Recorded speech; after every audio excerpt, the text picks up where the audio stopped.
मित्रांनो, हा व्हिडिओ एकदा नक्की पहा. होणार आहे लक्षात घेऊन तुम्ही 1 कोटी रुपयाच्या शेळ्या तुम्ही त्याच्यात बेल्ट बांधा आणि ते जंगलामध्ये सोडा.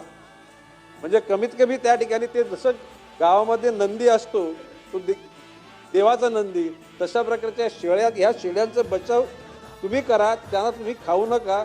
त्या जर त्या ठिकाणी जंगलामध्ये उपलब्ध झाल्या वाह. ते असलेले कोण आहे माहिती मित्रांनो? हे आहेत महाराष्ट्र राज्याचे सन्माननीय वनमंत्री साहेब.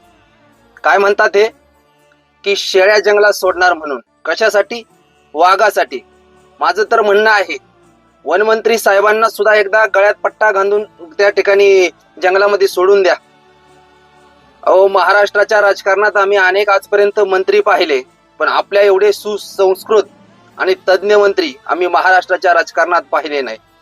म्हणजे तुम्ही काय म्हणताय, जंगलात शेळ्या सोडायच्या? जंगलं राहिल्यात कुठं हो साहेब? अहो, सगळी जंगलं उद्योगपतींच्या घरात आहेत. आणि राहिला प्रश्न, वाहक कुठं आढळतात? शेतकऱ्यांच्या शेतावर. मग शेतकऱ्यांच्या शेतात जर तुम्ही शेळ्या सोडल्या तर ते पीक शेळ्या खातील आणि मग त्या शेळ्यांना कोण खाईल? वाहक खाईल. वा आपली तज्ञ, आपली भूमिका एकदम योग्य आहे. खर तर मित्रांनो, आपण विचार केला पाहिजे, कारण आपण कोणत्या सुसंस्कृत नेत्याला निवडून देतो ना, यावर आपल्या देशाची दशा आणि दिशा ठरणार आहे. परंतु आता विचार करण्याची गरज आहे. मला तर मंत्री महोदयांना हे सांगायचे, येणाऱ्या काळात एक GR काढा की प्रत्येक शेतकऱ्यानं वाघाची संख्या वाढल्यामुळे 2-2 वाहक पाळावे म्हणून. तुम्हाला अपेक्षित काय आहेत आम्हाला हेच कळत नाही. मित्रांनो, यावर विचार करण्याची गरज आहे. नाही तर येणाऱ्या काळात शेतकऱ्याला पुन्हा एकदा कोणीच वाली राहिला नसणार आहे.